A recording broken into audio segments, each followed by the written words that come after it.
He was the most outstanding master of martial arts, actor, director, and screenwriter. A person who became a living legend thanks to his talent, determination, and hard work. He had exceptional energy and a powerful life force that attracted millions of followers from all over the world. He was respected by athletes, adored by moviegoers, and admired by women. However, the path to worldwide recognition of this legendary actor was incredibly thorny and full of daily struggle for the right to be heard. Today, we decided to open the veil of his life. Why did Bruce have a female name as a child? What could young Lee have gone to prison for? What obstacles stood on his way to Hollywood? And what sacrifices did the star make for the sake of art? You will learn about this and much more from this video, so get comfortable. This is Biographer, and we are starting.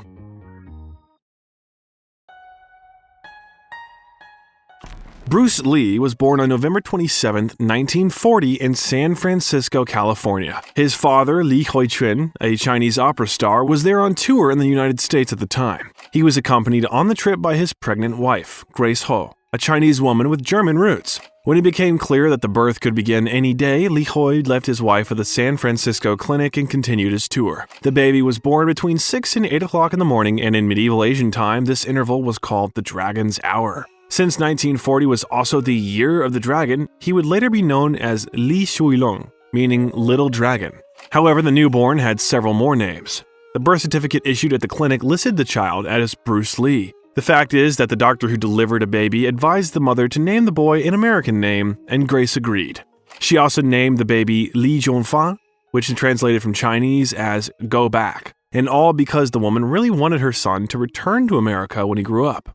Fortunately, the boy was born with dual citizenship of Hong Kong and the United States, which in the future would be a decisive factor in his relocation. Bruce met his first-time film camera even before he learned to crawl. There was Esther Ng, one of the first film directors who specialized in patriotic war films among his dad's American friends. For several scenes in Golden Gate Girl, she needed a newborn baby girl and asked Huichun to cast Bruce in the role. In one brief scene, 2-month-old Lee, wearing a lace hat and a girl's blouse, is rocked in a wicker cradle. In another, the baby screams inconsolably with closed eyes, open mouth, and flailing arms. This was Bruce's first and last experience of dressing as a female. As the boy was too young to travel, the Lee family overstayed by 5 months. Huichun and Grace did not see their other children for almost a year and a half. They were eager to return home, but worried that Bruce would not be allowed to return to the United States afterward. Therefore, Huichun and Grace were made to turn to lawyers to settle the matter with the U.S. Immigration Service. In her native Hong Kong, 70-year-old grandmother Lee was waiting for her son and daughter-in-law. For 18 months, she took care of the couple's older children, daughters Phoebe and Agnes, and son Peter, as well as a widowed daughter-in-law and her 5 children. They were all crammed into a tiny 2-bedroom, 1-bathroom apartment. Everyone was happy to meet a new member of the family. Lee's grandmother called him Saifeng, Small Phoenix, the female counterpart of the dragon in Chinese mythology, to protect him from ghosts and snake spirits that liked to hurt little boys. The excitement of the family reunion was soon overshadowed by the war, and after some time, the family was also made to fight for the life of young Bruce. Born in the mild climate of San Francisco, the chubby baby fell seriously ill in Hong Kong. The boy became so weak and thin that his parents feared he would die. Grace, who had already lost her first son, constantly looked after Bruce. I think I spoiled him during that terrible illness. Because of his illness, which could have been fatal, Bruce grew up weaker and sicker than other children. By the age of 4, he could not walk without stumbling.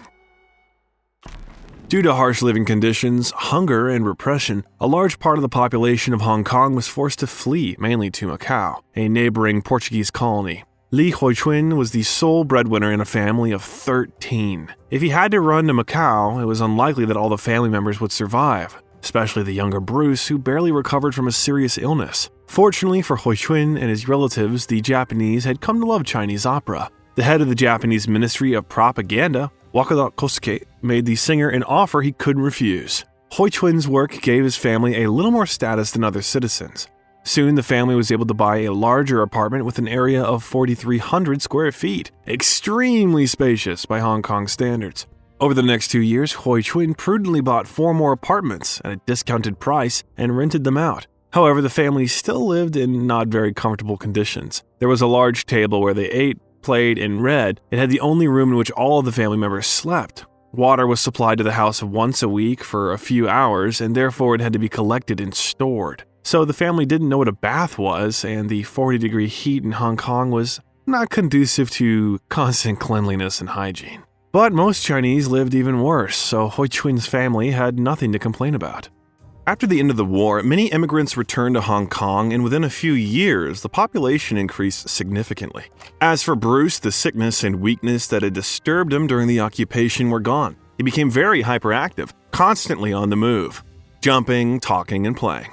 His older brother Peter recalled that when Bruce was silent for long periods, his mother thought he was ill.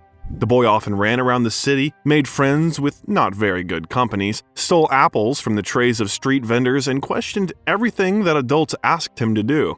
The parents found the only way out: how to calm down their son. They gave him comics. Bruce could read for hours in silence. He started with kung fu stories and progressed to novels about martial arts, knights, and sorcerers, spending most of his free time in bookstores. Bruce read so much that he started wearing glasses at the age of 6. The Civil War that continued after the liberation of China forced many Shanghai artists to move to Hong Kong. Foreign films were banned, and the film industry was set on producing propaganda films that were censored by the state. By 1950, Hong Kong had become the Hollywood of the East, the center of Chinese cinema. In these conditions, Hui Chun took advantage of the boom in film production and began to actively participate in filming. He often took his children to the set. Bruce liked it the most and was delighted with the filming process and the equipment.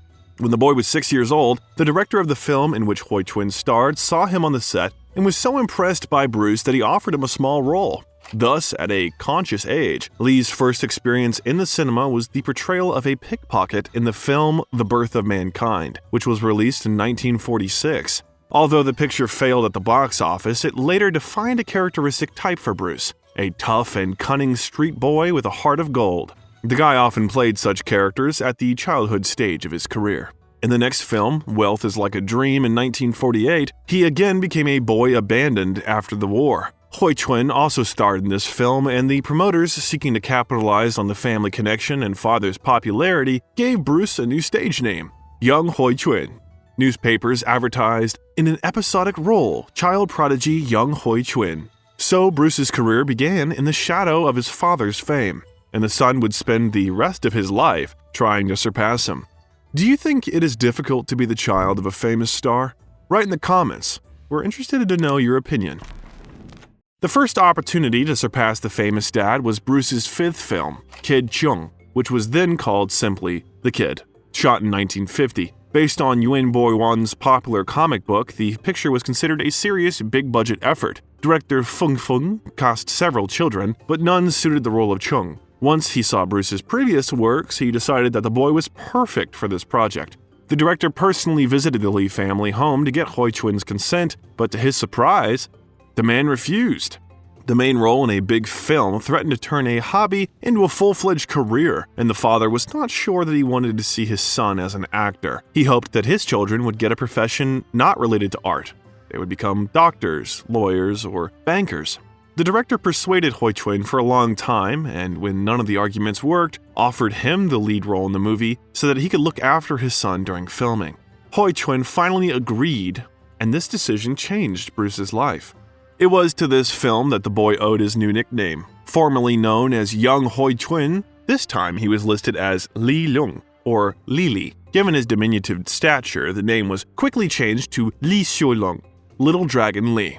Bruce loved his nickname so much that he insisted on using it in real life. From that time, all his friends began to call him that.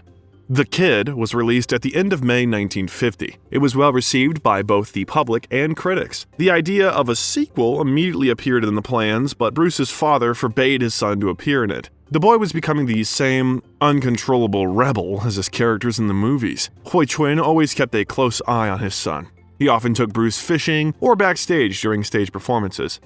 Around the age of 7, Bruce went to the Royal Park with his father for joint Tai Chi classes to strengthen his body, which became the boy's first style of martial arts and a test of his patience. Bruce's mother, Grace, being a devout Catholic and wanting her children to receive an excellent education, enrolled them in the best Catholic schools in Hong Kong. Grace's sons received their primary education at Tak Sun School, a parochial school for boys. Bruce went to school at the age of 6. He was physically weaker than the other boys and still had problems with coordination after a childhood illness. The boy could not even learn to ride a bicycle. And after the incident in the pool where the sisters held him underwater to punish him for bad behavior, Lee began to be terrified of water and did not dare to swim. Due to severe myopia, Bruce had to wear thick glasses and his ear was pierced. This image of him was simply suitable for mocking classmates. But the boy did not tolerate contemptuous treatment and entered into a fight with anyone who insulted or humiliated him. He fought with everyone until he earned a reputation as a guy you better not touch. At first, Bruce only defended himself from insults, but later he began to like fighting and often incited his classmates to fight. He's gone from a guy not to be trifled with to someone best avoided. Parents began to warn their sons to stay away from Bruce. Then, he organized his own gang. Little Dragon didn't follow orders. He gave them out. His classmates said that he had 5 or 6 followers who carried out his orders. 2 of them remained faithful to him all their lives. Wu Nyan was the son of a chief servant in the Lee family. The boys grew up together and were like brothers. Wu Nyan later became Bruce's personal servant and confidant. The second faithful follower was Unicorn Chan, a young actor whom Bruce met on the set of the film The Birth of Mankind. Studying did not inspire him at all. Lee was very restless and could not concentrate on the subject. Although the boy liked to read comics and novels about martial arts, he hated textbooks, refusing to open them and do homework. Bad grades and constant conflicts with peers forced his parents to reconsider their views on upbringing. Little Dragon was banned from acting in movies until his behavior at school improved. After much persuasion, in 1951 he participated in the movie Early Childhood. However, the boy's behavior did not improve after that, and there was a 2-year break in Bruce's career.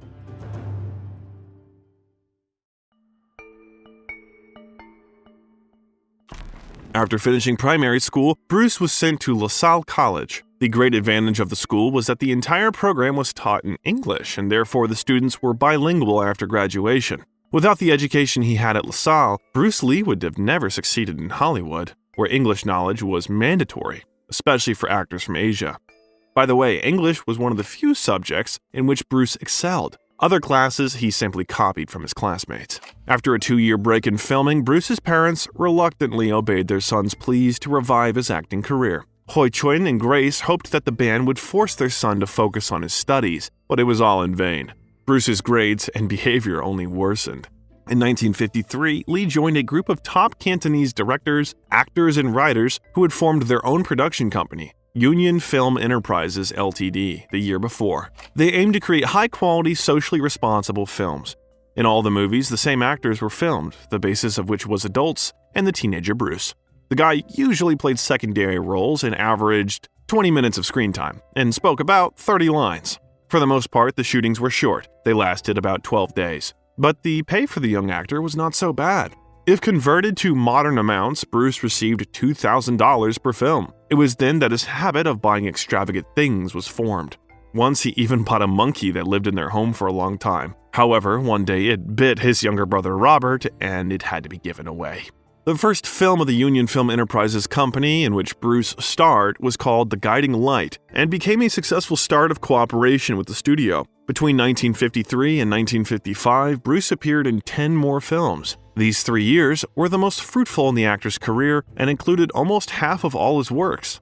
However, the small roles of that time cemented his status as a typical actor rather than a star.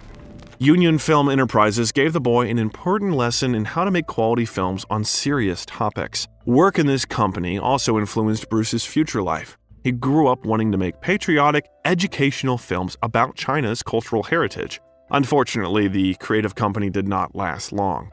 3 years later, internal quarrels separated the participants. Bruce found that the search for roles became more difficult left without a creative and fruitful team. Over the next 5 years, he starred in only 5 films, and his rebellious nature began to show off again. From boyhood to adolescence, I presented myself as a troublemaker and was greatly disapproved of by my elders. I was extremely mischievous, aggressive, hot-tempered, and fierce. In 1956, after 5 years of study, Bruce was expelled from LaSalle. And it is not surprising because he was a terrible student who stayed for the second year twice. Furthermore, he constantly fought and caused trouble for classmates and teachers. And while Lee could be charming and the Jesuits saw some inner goodness in him, his cruel behavior was the last straw. After Bruce's mother called several acquaintances, her troubled 15-year-old son was enrolled at St. Francis Xavier's College. Compared to LaSalle, this institution was more like a penitentiary. The discipline here was stricter, and the school adhered to the Spartan style of education. Bruce became a real test for the monastic brotherhood. Despite a promise to his parents to make amends, he and his gang were still looking for adventure. The guy was smart and absolutely fearless. Most of all, he won the fights, but he hated losing so much that he decided to improve his skills. Then his school friend William Cheung introduced him to Ip Man, a former police inspector who opened his own martial arts school. At first, Lee was denied training because of the long-standing rule against training foreigners. His mother's one-quarter European ancestry was an initial obstacle to training. Still, William managed to persuade the coach, and Lee was accepted into the school, where he began to study the tough and aggressive Wing Chun Kung Fu. There was running for 3 miles and hundreds of push-ups, endless kicking of a punching bag, acrobatics, full-contact fights, and all this hardened Bruce. He trained 6 times a week.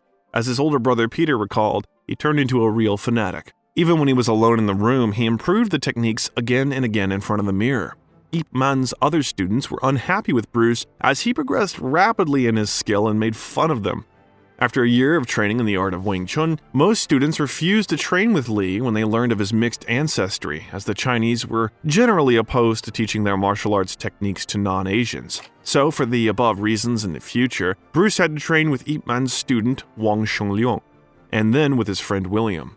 There was nothing surprising in Lee's constant desire to be first. Ip Man constantly pitted his students against each other.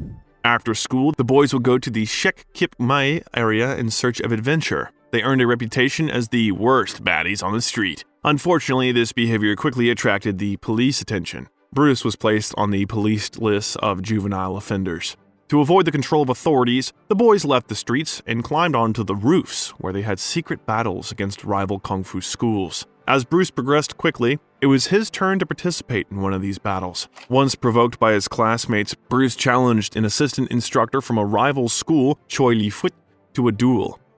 Although it was a friendly match, which consisted of only 2 rounds, Bruce managed to knock out several teeth of his opponent, while remaining with a bruised eye. As Bruce's Wing Chun skills improved, he began to teach a group of his followers at St. Francis Xavier College. He practiced moves on the playground and instructed interested classmates during breaks. These short sessions were spotted by the school's athletic director, Brother Edward, a German missionary and former professional boxer. It was he who encouraged the boy to join the newly formed school boxing team and take part in the inter-school boxing tournament.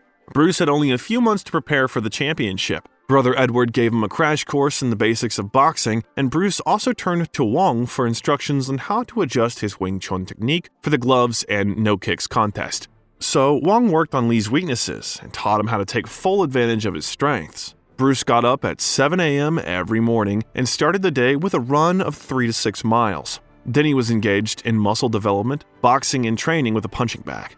At the same time, he used different types of punching bags, practicing alternately the speed of the blow, strength, and accuracy. As a result, Lee won the school boxing tournament in Hong Kong in 1958, knocking out previous champion Gary Elms in the final. Bruce continued to fight on the streets and rooftops of Hong Kong, but this tournament was the first and last officially organized sporting event in which he participated.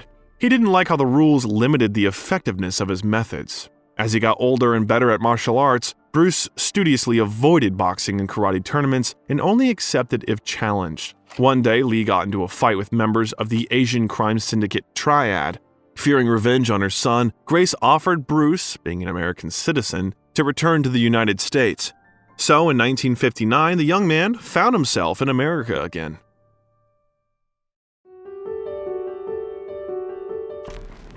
Bruce was welcomed by America like any other of the millions of immigrants, but he had an advantage: knowledge of the English language and understanding of the rules of life in a big city. He managed to find an accommodation and get a job. At first, he stayed in San Francisco with his father's friend and earned some money by giving dance lessons. Yes, you heard it right. Bruce was not only a master of Oriental martial arts, he also danced in Hong Kong, and a year before coming to America, he even won the Cha-Cha-Cha Championship.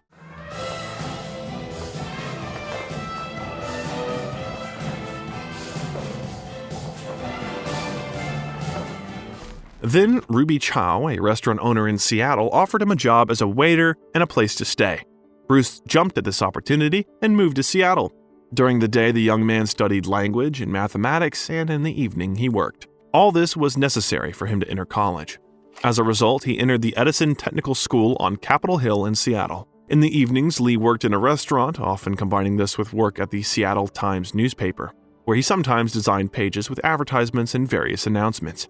Despite his busy schedule, Bruce did not give up sports, but on the contrary, devoted all his free time to training. He mastered a wide variety of kung fu, jiu-jitsu, and judo techniques, and instead of dummies for sparring, he used trees in the park, wrapping them in blankets.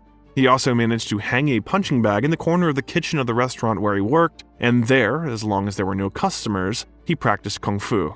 At Edison School, Bruce finally made himself sit down at the natural sciences and take up those fields of knowledge that he had previously ignored. At the same time, Lee continued to study history and philosophy with pleasure. After graduating from high school, he received a diploma with good grades in all subjects, which gave him the right to enter the University of Washington. Parents could finally be proud of their troubled son. During his studies, Bruce met a young American woman of Swedish origin, Linda Emery, who attended his kung fu lessons. The first time I saw Bruce was in the spring of 1963. At the time, I was studying at Garfield High School in Seattle. Bruce, being then a student at the University of Washington, came to our school for lectures on Eastern philosophy, and I often saw him walking along the corridor and always with some girl. I've been told that since the age of 15, Bruce has never had any difficulty in communicating with girls. Of course, Linda did not yet respect that she had fallen in love with a charismatic young man, because she was only 17. In fact, the girl was one of the crowd of students who came to him to learn kung fu and also to listen to his teachings. Bruce was an extrovert by nature, loved to perform in front of an audience, and did all this with a childlike directness and cheerful frankness. But I think what you speak to is really amazing, like his energy, his dynamism, his power, his essence, and how comfortable he was in his skin and the way he just sort of occupied space fully is phenomenal. Despite his self-confidence, Bruce rarely behaved rudely or arrogantly, and in personal communication showed softness and honesty. He always sought to disarm a person with the directness and sincerity of his behavior, with his humor. Recalling Lee's endless energy and boundless enthusiasm, his friend and lawyer Adrian Marshall said, Bruce seemed to get more out of each day than there was in it. His minutes were, well, like fuller minutes. He never seemed to be goofing off. Mentally and physically, he didn't waste any time and any sense. His club was located in Seattle's Chinatown. Lee planned to open a whole chain of kung fu schools in the United States. He didn't even try to advertise his club, so there weren't any signs above the door that were typical of karate schools. He hoped that his school's reputation would be high enough that word of mouth would do what was necessary to promote it. He wanted to teach only those who, having a great desire to understand the technique of kung fu, would also be ready to accept the philosophical ideas embedded in this art. The key idea in his teaching was the philosophy of water. Once in his youth, after meditating and exercising, Bruce went swimming. On the sea, I thought of all my past training and got mad at myself and punched the water, Lee said. Right then at that moment, a thought suddenly struck me. Was not this water the very essence of kung fu? Hasn't this water just now illustrated to me the principle of kung fu?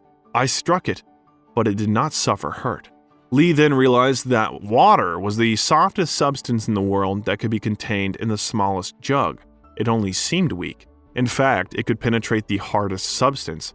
Then he realized that he wanted to be like water. Well, Kung Fu, the best example would be a glass of water.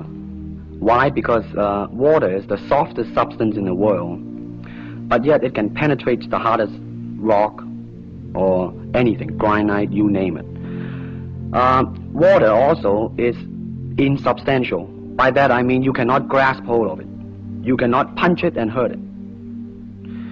So every Kung Fu man is trying to do that, to be soft like water and flexible and adapt itself to the opponent. When Lee's followers were free from lectures, they spent a great deal of time practicing techniques. They usually did this on the lawn near the university building. When Bruce demonstrated another technique to students, he always explained the philosophical principles behind what he called Tao Kung Fu. After classes, they all went somewhere together, more often to a movie or a cafe to have a snack.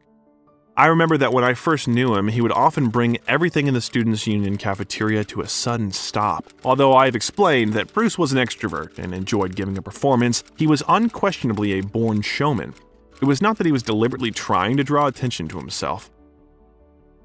At the same time, Linda began attending a preparatory course at the university and thus could meet him more often. They met almost every day in the student club. When they were not at lectures, the young woman was always in the group of those who constantly followed him everywhere. Lee was a kind of guru for the students. Spending time with him was always interesting and fun for everyone. Any topic became the subject of discussion, many of which were quite complex and serious. By the end of October 1963, Linda and Bruce had never been alone. Once, while practicing kung fu near the school, he invited her to the Space Needle restaurant. Although Bruce didn't like to wear suits because of how uncomfortable he felt with them on, he was wearing a fancy suit and a purple shirt that day. He gave Linda a small Swedish doll with two tails, because this was the hairstyle the young woman wore more often. It turned out to be a very romantic evening. Everything was perfect. We talked about Bruce's background and early life, which I found fascinating. We also discussed philosophy and psychology, another subject he was working on at college. Bruce also shared his plans for organizing a whole chain of kung fu schools. By that time, he had already moved to another, more spacious studio where there was equipment necessary for training, and it had a school emblem above the entrance door. Even then, he was sure that he would be able to earn a living by teaching kung fu. Very quickly, the martial arts master and the 18-year-old beauty had sympathy, which gradually turned into love. "Today, when I reflect on our courtship," she said, "I believe that it was our very differences in race, culture, upbringing, tradition, and customs that were largely instrumental in bringing us even closer together." In July 1964, Linda had to make a life-changing decision. The fact is that Bruce had come to the conclusion that kung fu lessons in Seattle did not bring him enough money. He considered California to be the city where his dreams would come true. When Bruce first returned to America from Hong Kong, he stopped in Oakland where he met with the master of a number of martial arts, James Yim Lee. James was much older than Bruce and had many years of experience, but he was so intrigued by the young man's skill and his methods that he immediately became his first student, even though Lee was only 18 at the time. Now Bruce met with James, having flown back to Oakland, and suggested that the two of them open a school in this city. Lee was so enthusiastic about the prospects for the development of kung fu in America that he decided to abandon further education and began to bring his plans to life. "As long as I can remember, I feel I have had this great creative and spiritual force within me that is greater than faith, greater than ambition, greater than confidence, greater than determination, greater than vision. It is all these combined. My brain becomes magnetized with this dominating force which I hold in my hand." Before leaving, he told Linda that if his plan worked, he would probably stay in Oakland for a while, and that way they would have the opportunity to seriously consider whether to get married or say goodbye forever. When Bruce returned to Seattle, he proposed to Linda. Her mother was not happy with this choice, as Lee was Chinese American and Catholic, but religion was never a cornerstone for Bruce's free nature, so the newlyweds were married in a local Protestant church, the same place where Linda's grandmother was also married at one time. Everything happened so quickly that the bride did not even wear a wedding dress. Despite everything, the newlyweds were happy and ready to start their family life in another city. For Bruce's old friends, this marriage was a real surprise. In Hong Kong, he was quite popular among girls who often flirted with the charismatic young man. Linda, on the other hand, was a timid, calm, and affectionate young woman, which markedly differed from Lee's usual girlfriends. However, for his family, such a choice was quite logical. Actually, Peter said, Bruce knew she would take good care of him.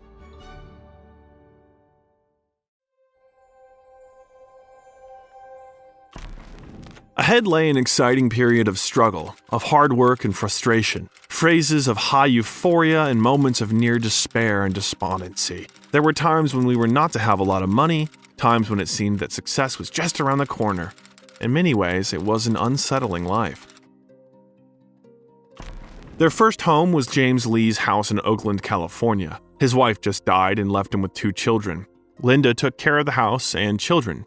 Jun Fan Martial Arts Studio, which was organized by Bruce and James on Broadway, functioned quite successfully, and although Bruce earned no more than a few $100s a month, the family expenses were even less. However, from the beginning of his career, Bruce encountered a hostile attitude towards him from the members of the Chinese community in San Francisco, especially those who practiced martial arts. Bruce was teaching a great many non-Chinese. They were not just Caucasian, they were Black or Hispanic or women or just a whole variety of people. He knew that there was this taboo, but he did not agree with it. It was not taken well. They wanted to shut down this egotistical, brash youngster. So a date was set, and eventually they came over. A few months later, after Bruce and James started teaching Kung Fu, the Kung Fu master Wang Jiakman came to their school and gave an ultimatum.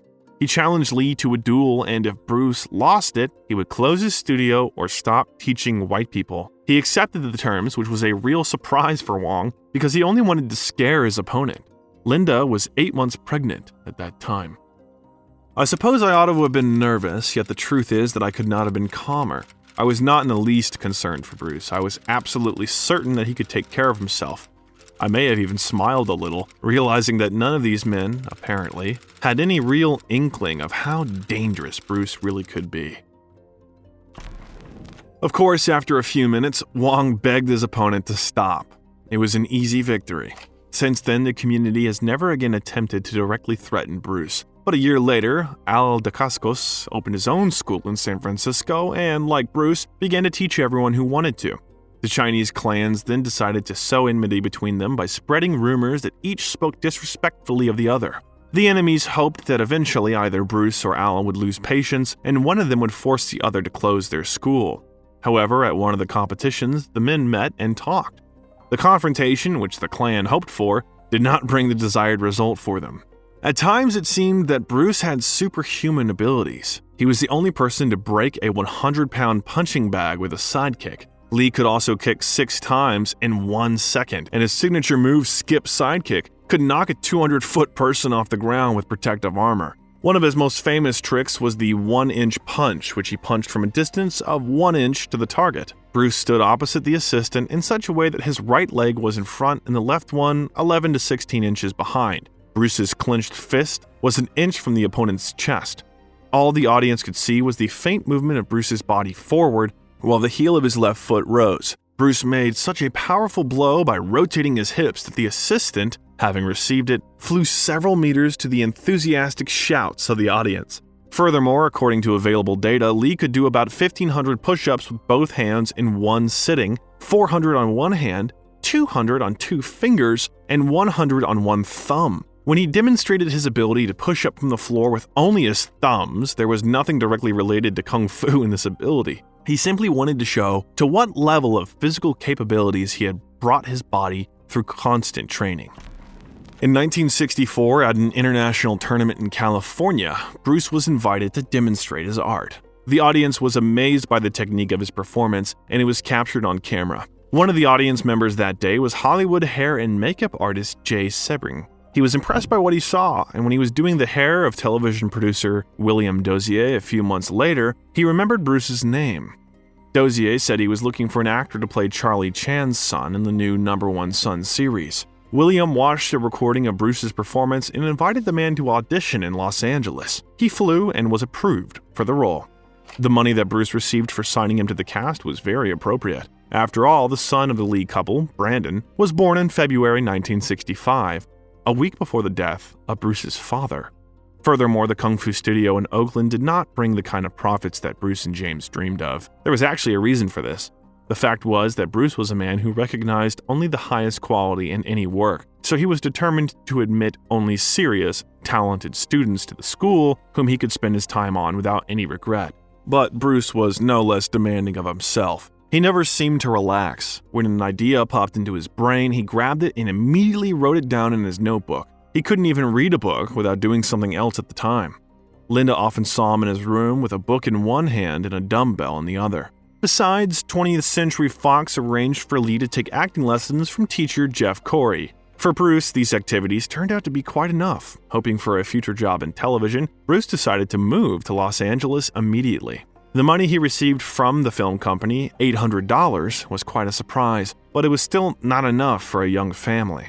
Then Bruce decided to open a Kung Fu school again, this time in the City of Angels, not forgetting about his own training and maintaining a good physical shape.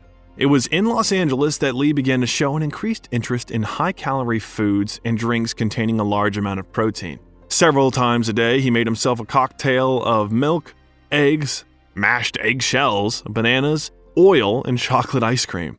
He also drank many different mixtures, which he prepared from vegetables and fruits. As a rule, Bruce bought all his protein-rich foods from specialized stores aimed at athletes. He loved meat seasoned with all kinds of sauces and spices, and also took all the necessary vitamins and soon became very good at them, perfectly aware of the dangerous side of this hobby. As a true Chinese man, Lee loved rice, of course, but he didn't know how to cook it at all, so Linda did it for him.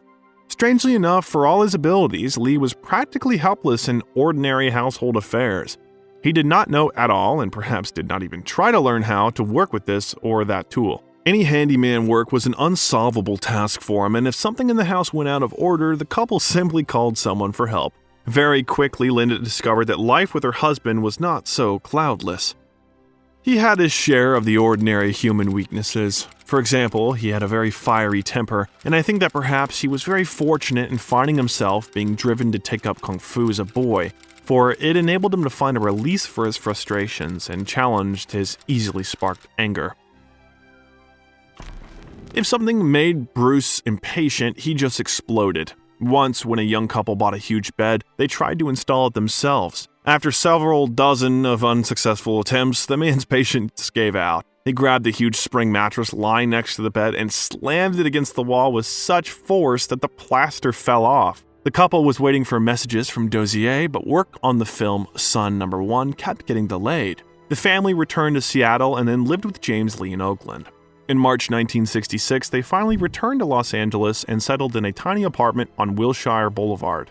At that time, Dozier's dream to realize the idea of the previous film was already completely rejected. But the director hoped for the success of his new project, the show The Green Hornet. Based on the success of a series of radio programs launched in the 1930s, The Green Hornet was supposed to show the adventures of Britt Reed, a journalist, publicist, and editor who wore green clothes at night and turned into a crime fighter. Bruce, who played the role of Kato, Britt Reed's bodyguard and assistant, found himself famous in one night.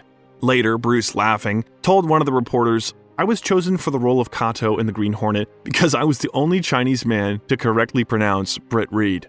The show consisted of 30 episodes. Bruce later said that he thought the series was too straightforward. Britt Reed and Kato always had no more than half an hour to deal with the villains. There were many different characters in this series, so most of the time there was complete confusion on the screen. And although adults found the story too far-fetched and artificial, children fell in love with Bruce's character. Even critics noted the sensationalism of Kung Fu performed by the actor. In fact, the show director originally wanted Lee to fight in a typical American style, using fists and punches. But being a professional martial artist, Lee refused, insisting that he should fight in his own style. As a result, everyone was stunned by the actor's technique and the lightning speed of his movements. In fact, he was forced to slow down his punches so that the camera could capture them. Like this video, if you consider our today's star to be a master of his craft. After The Green Hornet's success, Bruce had a crowd of fans, and besides, his family's financial affairs had noticeably improved. The actor was already paid $400 a week, and later the couple was able to buy a house in the cozy area of Los Angeles' Upper Bel Air. However, money bothered the young movie star the least. In fact, he wanted to achieve a higher level in what he did. Even before he became famous, he felt himself the equal of everyone else around him, and he never felt any sense of inferiority because he was Chinese or because he wasn't a millionaire. Much of this may have had something to do with the fact that he knew he was going to be a great success one day. After shooting one season of Green Hornet, Lee found himself without a job for a while. But he did not sit still and was engaged in his Institute of Martial Arts, the Junfeng Kung Fu Institute, which he opened back in the 60s. At that time in his life, Bruce concluded that the techniques of traditional martial arts were too rigid and formalized to be practical in chaotic street fighting scenarios. Lee decided to design the system with an emphasis on practicality, flexibility, speed, and efficiency. He started using different training methods such as strength training, running for endurance, stretching for flexibility, and many others which he constantly adapted, including fencing and basic boxing techniques. The stunts that Bruce liked to perform in public were really exciting. His American lawyer, Adrian Marshall, talked about the coin trick like this. "Bruce put this dime in my hand and then said, 'Let's see how fast you are.' When I reach out for that dime, you close your fist and see if you can stop me from getting it. The first 2 times, Adrian managed to make a fist before Bruce could grab the coin. The third time, everything seemed to move a bit faster, but when I closed my fist, I still had that dime tightly clutched. Or at least I thought I had. When I opened my fist, not only had the dime gone, there was a penny lying in my hand instead. And this was just one of his tricks. Bruce believed that no style was a true style. Lee even found the system which he called Zhongfeng Gong Fu, too restrictive, and eventually evolved it into a philosophy and martial art he called Jeet Kune Do, or the way of the intercepting fist. Such celebrities as Steve McQueen, Chuck Norris, Joe Louis, Kadeem Abdul-Jabbar, and James Garner were among Lee's students. With the latter in 1969, Bruce starred in the film Marlowe, where he played a bully hired to intimidate the private detective Philip Marlowe, played by James. Mr. Marlowe, I have my instructions. Well, that's just exactly what I'm counting on, Winslow. That same year, he was cast as a karate advisor in The Wrecking Crew, the 4th installment of Phil Carson's spy comedy starring Dean Martin. Lee also starred in an episode of 2 series, Here Come the Brides and Blondie. In the personal life of the star, meanwhile, there was an addition to the family. Linda gave birth to a daughter, Shannon. In 1970, Bruce was responsible for the fight choreography for A Walk in the Spring Rain, starring Ingrid Bergman and Anthony Quinn, written by another Lee student, Sterling Silliphant. It was then that the actor injured his lower back. Terrible pain did not leave him for 3 months. Only books were saving him at that time. He had thousands of books. They were all over his house and even overflowed into the garage. I thought it amazing that such a young man had read so much, which was why when you talked to him, you found his vocabulary so amazing. Bruce learned philosophy from the books of such authors as Buddha, Confucius, Lao Tzu. At the same time, he also read all the works of Jiddu Krishnamurti. Later, in developing his Jeet Kune Do method, Lee used some of the ideas he read from his books. The following year, the actor starred in 4 episodes of the television series Longstreet by the same Silliphant. Lee played Lee Sung, the martial arts instructor of the main character Mike Longstreet, played by James Franciscus. And important aspects of his martial arts philosophy were written into the script.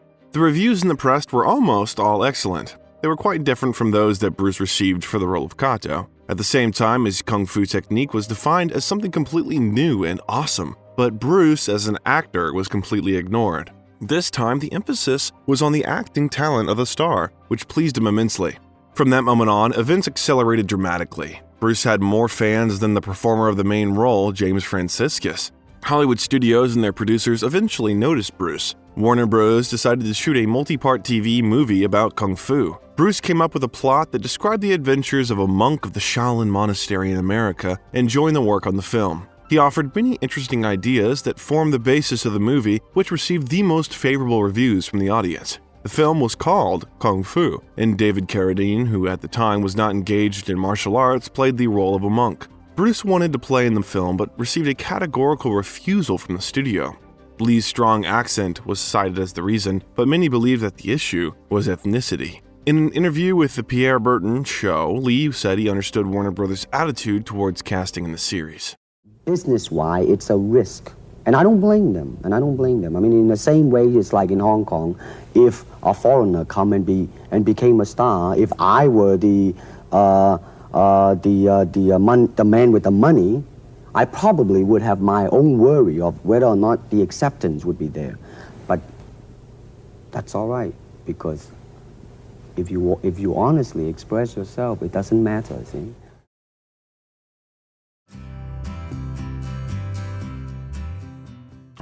In 1970, the collaboration between Lee and Raymond Chow, who recently founded his own film company, Golden Harvest, in Hong Kong, began. Despite the small fee of only $7.6 thousand per film, Chow promised the actor a short-term contract, which was important for Bruce. They agreed on only 2 films, but it was from their collaboration that the birth of a true legend began. In 1971, Lee starred in the film The Big Boss. Filming took place in the city of Pakchong. The conditions were very bad. Humid, hot climate, cockroaches, and a lack of normal food. Bruce lost his voice due to the fact that during filming he constantly had to shout over the noise of the city. Besides, he injured his back, and after each shot of a fight scene, the actor needed a long rest. Bruce wrote about his experience. First, I sprained my shin when I landed on the mat after a high jump, so I had to spend over 2 hours traveling to the doctor in Bangkok. As a result, I caught the flu during this trip. It was terribly hot in Bangkok.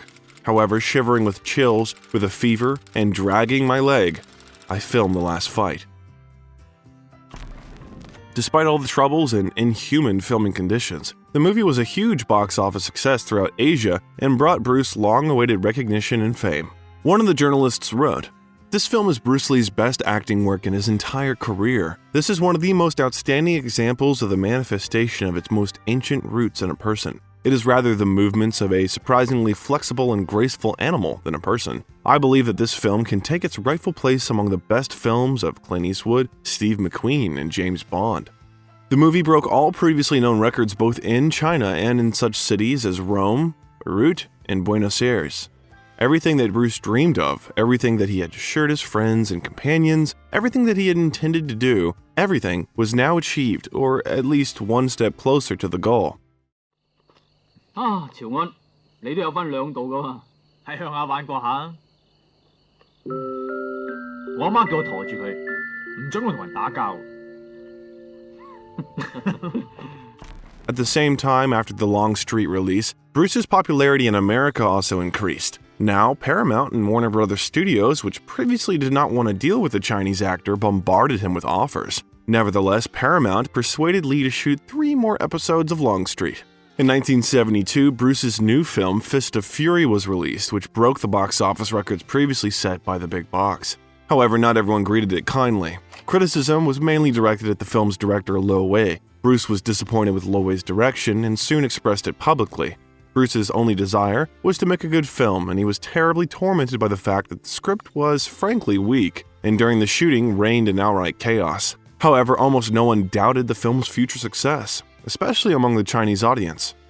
Bruce's technique in this movie was even better than in Big Boss, and his kicks and jumps were even more dramatic. Lee also used nunchucks for the first time in the film, the effectiveness of which was demonstrated by him in all its glory. The picture contained only action and violence. Glorifying violence, what could be worse? That's why I insisted that the character I played die at the end of the film. He killed many people and had to pay with his life for it.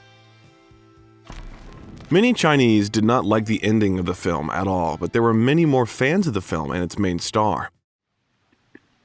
告诉你，我陈真杀人偿命，与金武馆无关。是。The actor became so popular that a simple outing to a movie or a restaurant always ended with obsessive requests for an autograph and a complete lack of privacy. That's why Bruce began to appear in public less and less and spend more and more time at home. Fist of Fury made Bruce perhaps one of the most desirable actors in the world of show business, especially for producers. In the Philippines, for example, the film ran for 6 months, and the government was forced to eventually reduce the number of imported films to protect local film companies. In Singapore, as in Hong Kong, speculators received huge funds by selling dollar tickets for 18. Producers from all over the East began to offer Bruce money. It was definitely the cheapest way for them to make money using his popularity. Others simply sent people to the door with large sums of money, which the star refused to accept. Soon, Hong Kong was flooded with martial artists hoping to repeat the star's success. This annoyed him very much because they had no idea what sacrifices they would have to make to achieve their goals.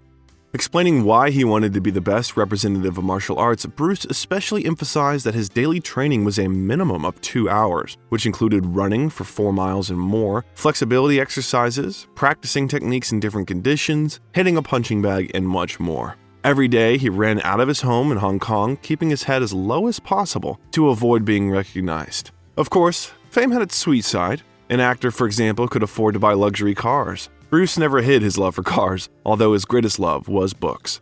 He never considered them as an inseparable part of the interior, but saw them primarily as a source of ideas, philosophical, and religious principles. Besides, the actor loved beautiful clothes and enjoyed buying them, and the Lee couple loved seeing Bruce's photos in newspapers and on the covers of magazines from all over the world. However, Lyndon noted that if these photos were not there, it would not have upset him much. In the last 2 years of his life, Bruce often came home from the studio in a depressed state, violently experiencing problems that arose during work. Sometimes he became terribly upset when he suddenly found that he was physically unable to carry out something he had planned. It was at this time that he began to suffer from insomnia. When he was working at the studio and things didn't work out for him, Bruce often called home and asked his wife to come to him. "I don't think I could have done anything significant for him," said Linda, "but being around him, I had a soothing effect on him. In general, I'm sure that each of us did everything possible to strengthen our relationship. We each played our part as well as we could, and perhaps we impressed each other by doing much more for the other than we could have imagined at the beginning of our married life." After finishing work on The Big Boss and Fist of Fury, Bruce was no longer bound by any contract. The success of these films once again convinced the actor that he should create a film that could earn public recognition and, at the same time, make people respect the world of martial arts even more. Lee had to endure a long and hard struggle to reach the level he was now, but he was aware that it would be very difficult for him to stay at the top, and it would require additional superpowers from him. The actor seriously worked on another script presented to him by the studio Golden Harvest, namely Yellow-Faced Tiger, but later he refused it. Bruce believed that each film should be much better than the last, and he felt that the only way he could achieve the best was his personal control over all stages of work on the film, including the script, selection of actors, costumes, location, filming, etc. He decided to found his own film company, Concord, and work together with Raymond Chow. He always felt dissatisfied with the working methods of local film companies, where directors, as a rule, started shooting a movie with only drafts of the script in hand and coming up with a story already during the shooting. The story, in turn, was based on the successful scenarios of old films or on the fantastic legends of Asia. Bruce insisted that the script meet Hollywood standards, but when he made several comments about the Yellow-Faced Tiger script, Luo Wei refused to listen to him, and Bruce knew that they had to go their separate ways. It was a risk, but Lee felt this decision was the right one. He bought a few books on filmmaking and began honing his stage skills. Bruce believed that Chinese films had almost no soul. The director only tried to stick to the existing main plotline. Besides, the actor wanted to give each hero a completely new character in each subsequent film. He was aware that the audience wanted to see him primarily in fights, but his character also had to be deeper and more interesting. These ideas motivated him to his own film production. It was decided that Lee would write the scripts, direct the shooting process, and star in his own film. In other words, he would do everything by himself, which was an extraordinary phenomenon in the world of the film industry. In the end, Bruce settled on the script Way of the Dragon, and as soon as he decided on his choice, he immediately began to work out all the details. It took weeks just to discuss and prove the script. Many times he went to the location of future filming and also constantly consulted with the assistant director. All ideas were then discussed with Linda, and sometimes this led to Bruce suddenly having new ideas out of the blue. From the beginning, Lee was convinced that filmmaking was a mixture of art and commerce, and the fact that he invited U.S. karate champions Chuck Norris and Bob Wall with him to Italy and Hong Kong was as much an aesthetic solution to the problem as a commercial one. The actor believed that the Chinese would appreciate the scenes of a fight between heroes of different nationalities. But the most important thing for Bruce was that he could work with professional karate fighters instead of actors because he believed that this would add even more drama and believability to the film. By the way, we have a biography of Chuck Norris and many other iconic actors on our channel. To learn a lot of interesting stories about the shooting of your favorite films and stars' personal dramas, do not forget to subscribe to our channel and press the bell button. For most of those who have seen Way of the Dragon, the fact that the Chinese kung fu movie was shot in Rome and the key scene was in the Colosseum may have seemed the strangest thing. The fact is that when Raymond Chow, Bruce's partner in the film production, noted that he had connections in Rome with people who could help them with technical equipment, costumes, and scenery, Bruce immediately agreed. It promised great opportunities, but with it, great problems. First of all, it was necessary to build a logical storyline to make the film believable. In addition, filming took place mainly in crowded places, on the streets, at the airport, on the outskirts of Rome, during rush hours, and even in bad weather. Bruce constantly demanded perfection, both from himself and his colleagues. No wonder many complained that he was very difficult to work with, but he always knew what he wanted and how to get it. The working conditions on the film were extremely tough. The shooting took place at a fast pace. 14 hours a day and 7 days a week. Within 2 weeks, everything that was planned to be shot in Rome was shot, and the whole crew returned to Hong Kong to continue working. Staging fights was Bruce's privilege and specialty. According to his vision, everything had to look perfect. At first, every fight was planned on paper, every move from every angle. So, for example, his last duel with Chuck Norris required 20 pages of instructions. Everything was planned very carefully. Bruce came up with all the moves himself in his study at home, and Linda often helped him by playing Norris. He would get a sudden inspiration and yell, "Come on, let's try this." Then we'd try all the movements and he would write them all down.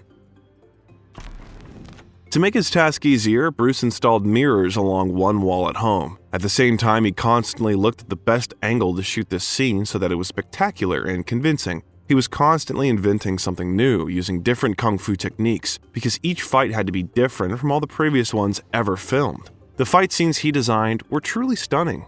All of them differed from each other and were intended only for a certain character in the film. After all the movements were carefully thought out, the moment came when it all had to be put together with the partners, taking into account their weight, height, and strength. Bruce also used various cold weapons. A stick in one scene, nunchucks in another. He made his own throwing darts and also used them in the film. The fight scenes in which he was assisted by extras who were not professional actors required special preparation. None of Bruce's punches actually made contact with the person, and it was only visually that the punches seemed to hit the target. Of course, this demanded from everyone exceptional clarity and movements precision achieved through countless repetitions.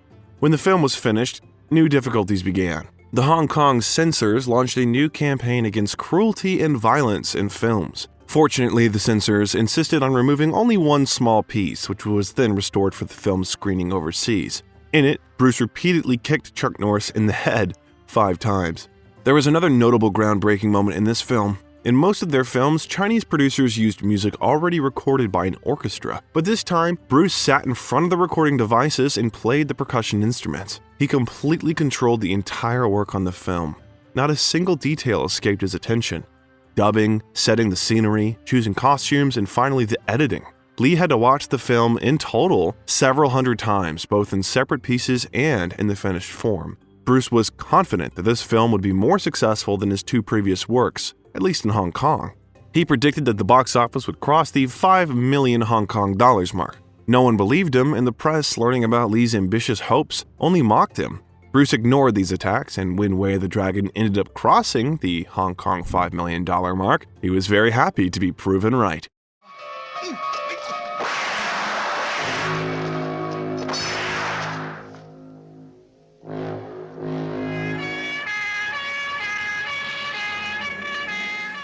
Success served as a push for his further work. During the time when Bruce voiced and edited Way of the Dragon, he changed his appearance a bit, letting go of the small mustache and stubble. He was barely recognized on the street, work was going well, and Lee was happy about the lack of public pressure. When asked about cooperation with other Chinese companies, Bruce always answered, "If I'm given a good script, I'll think about it. I want to be myself, and I will work with any studio that will give me that opportunity, and that requires quality scripts. I don't want to be involved in local conflicts, in the mutual struggle of local film companies." After Bruce finished working on the film Way of the Dragon, he intended to rest for a while and then started working on another film of his own, Game of Death. He didn't have a script yet, but only had a vague idea to gather the best representatives of martial arts and shoot a movie with their help. Later, Lee learned that his friend Kareem Abdul-Jabbar, an American professional basketball star, had come to Hong Kong. Bruce sent him a letter in which he offered to star in his film. Bruce decided that it was difficult to think of anything more mysterious to the audience than his fight with an opponent who was almost 2 heads taller than him. Kareem responded with great enthusiasm to this offer, and within a week they had filmed one of the most fantastic fights ever shooted. The fight scenes in Game of Death greatly depleted Bruce's seemingly limitless reserves of energy, given the fact that he had practically no rest after the grueling work on the film Way of the Dragon. However, when they were filmed, the future script was just emerging in his head, and Lee happily set to work on it. He assumed that he would be able to finalize it within a few months. The film plot was based on the fact that there were treasures on the top floor of a pagoda in Korea. It was the pagoda where martial arts masters trained, with each floor having a master who preached one style or system. Climbing floor after floor, the actor had to fight with each master separately until he reached the last one with the treasure, which was supposed to be guarded by Kareem Abdul-Jabbar. It was this part of the film that Bruce managed to shoot still being alive.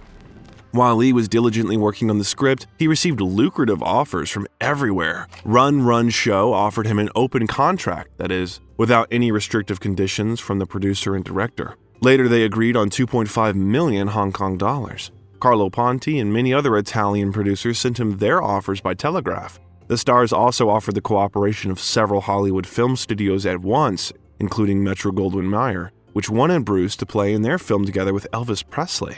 But the actor resolutely refused all these offers, believing that now he could take his time with the choice. All that happened to me did not change my essence because I always felt that something would happen in my life that would break existing records, even if I did not yet realize in what field. This does not mean that I became cocky or better than I was. No, I'm the same shit I was before. Then the vice president of Warner Bros., Fred Weintraub, offered Bruce a joint project on which he had been working for several years. Initially, the script was called Blood and Steel. Later, it was renamed Enter the Dragon. Warner Bros. Agreed to co-finance the movie with Bruce's film company. Initially, the film budget was $500,000. As a result, it cost $800,000. This was relatively modest by Hollywood standards, but it was a huge amount for China. In February 1973, the film crew arrived in Hong Kong where during 10 weeks of grueling work, they shot the picture. Initially, it was planned to spend less time on filming, but during the shooting there were several unfortunate incidents that slowed down the work process. The first happened when Bruce badly injured his hand while filming a fight with Bob Wall. When staging a fight with bottles, the actor had to move with extreme care and precision. Unfortunately, during one of the takes, he hit so fast that Bob didn't have enough time to put the bottles down. Bruce's bare fist crashed into the jagged shards of the bottle, causing him to bleed profusely. A week passed before the actor was able to get back to work. In another scene, Bruce had to grab a cobra which suddenly bit him. Fortunately, it wasn't poisonous, but it was not a very pleasant experience for the actor. Besides other troubles, there were also inevitable clashes with the masters involved in the filming. Many of the extras also challenged the actor to a duel, and after Lee accepted the challenge and the opponents ended up on the floor, newspapers wrote about the star's cruelty to his colleagues. The film crew also encountered a number of difficult problems while working on the film. Disorientation, fatigue after the flight, climate change, food, lifestyle, surrounding culture. All this did not contribute to a good rhythm of work and mood. Besides, everything had to be assembled and built on the spot from almost nothing. Fortification structures and houses were made by the hands of hundreds of Chinese carpenters and workers. 7 praying mantises were flown in from Hawaii for the scene, which lasted just 20 seconds. The Americans were in awe of how the Chinese could do so much out of nothing and in such a short period of time. However, international misunderstandings arose between the crew members due to different languages and social views. The film exceeded its planned budget, but when the executives of Warner Bros. First saw it, they immediately realized that the film would bring them enormous income, and therefore, without much debate, they gave the director their consent for an additional sum of $50,000 for the music design and sound effects. By the end of April 1973, Bruce decided that he would return to America, where life was less stressful. And maybe twice a year, he would go to Hong Kong and make his films there, because there it was easier for him to control everything and his authority was undeniable, and therefore he had more freedom in the process of working on films. Lee often complained to his wife that all the inconveniences caused by fame and success and the constant interest of the public in him led to the fact that he began to quickly lose his energy. In May 1973, at the Golden Harvest studio, Bruce lost consciousness for the first time. He started having convulsions, and it was decided to take the actor to the hospital. For several hours, he was on the verge of life and death, and doctors did everything possible to save the actor. Later, he got better and could recognize his wife. Bruce's first words after regaining consciousness were to admit that he felt death creeping up on him. Then he kept telling himself, "I'm going to fight this. I'm going to get over myself. I'm not going to give up." A week later, the Lee couple flew to Los Angeles, where a group of doctors conducted a series of tests and carefully studied the work of Bruce's brain in different modes and under different conditions. They did not find any damage in the whole body of the patient, except brain swelling. Returning to Hong Kong, Bruce again began to work on The Game of Death. However, it was still impossible to avoid stress. He was upset by the memoirs of Ip Man's son that appeared in the press, which contained many inaccuracies about his younger years. Furthermore, at that time, Lee was credited with another romance with actress Betty Pye, who was to star in his last film. On July 20th, 1973, Bruce and Raymond Chow visited Betty to discuss the script for the upcoming film. During the conversation, the actor had a severe headache. Pye, as a caring hostess, brought a pill for a headache to a guest, which he drank. Betty led him into the bedroom so he could lie down for a while, turned off the light, and returned to Chow in the living room. Later, she decided to check on Bruce and knocked on the door, but no one answered her. The woman found Lee unconscious and called an ambulance. Bruce was taken to the hospital, but he was already in a coma. Doctors fought for his life, but they could not save him. On the same day, Bruce Lee passed away. This event was a huge shock for the world community and a tragedy for millions of fans of the Kung Fu legend. 5 days later, his wife Linda returned to her native Seattle and buried her husband's body in Lakeview Cemetery. The star's funeral, on July 25, 1973, was attended by Taki Kimura, Steve McQueen, James Coburn, Dan Inosanto, Peter Chen, and Lee's brother Robert. Enter the Dragon was released after the actor's death. We'll give you anything you need. Electronic equipment, weapons, anything. Drink? No thanks. Guns. Now, why doesn't somebody pull off 45 and bang, settle it? No guns. The film director Robert Klaus, along with Golden Harvest, revived Lee's unfinished Game of Death. Lee shot over 100 minutes of footage for the movie before filming was halted. Klaus finished the picture using similar and archival footage of Lee from his other films with a new storyline and cast, which was released in 1978. However, it only contained 15 minutes of actual footage of Bruce, while the rest featured Lee's body double, Kim Tai-chung, and Yuen Biao as understudy. Action!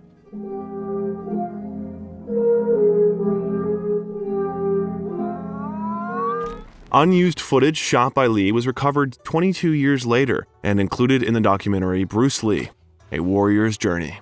To many, Bruce Lee was somewhat of an invincible Superman, but he considered himself an ordinary man. Bruce would be most proud to say, and to have people say about him, that he was a real human being who communicated the truth of his art through his actions and his presence on the screen. That people could look at him and say, wow, that guy was real. I know he could do that thing. He could make those moves. He would be deadly if he were in person right here in front of me. They knew that about him. Maybe they're not able to say that or express exactly what it was about him that turned them on so much or inspired them.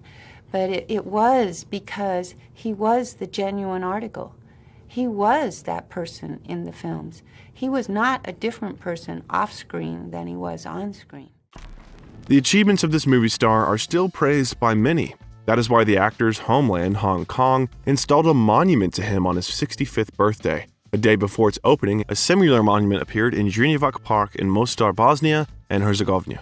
Also, an almost 2-meter figure of Bruce Lee was installed in the Chinatown of Los Angeles. The largest is a 20-meter statue of Bruce installed on the territory of the Bruce Lee Paradise Park in the Chinese city of Shunde, where the ancestors of the martial arts master's parents come from. Although Bruce Lee died very early, at the age of 32, even after his death, he continued to have a significant influence on modern martial arts, including judo, karate, mixed martial arts, and boxing, as well as on modern popular culture, film, television, comics, animation, and video games. And Time magazine called him one of the 100 most outstanding people of the 20th century. Bruce Lee has truly become a legend for millions, and his death is a blow and a loss for all lovers of martial arts and cinema. The actor passed away so unexpectedly that his fans had many theories about what actually happened on that fateful day. We also conducted our research, in which we tried to show all the possible reasons for the legend's death. So, click on the video that appeared on the screen and learn more about the last days of the actor's life. We hope you enjoyed today's video. If so, like it and see you soon. You are watching the Biographer channel. Until next time.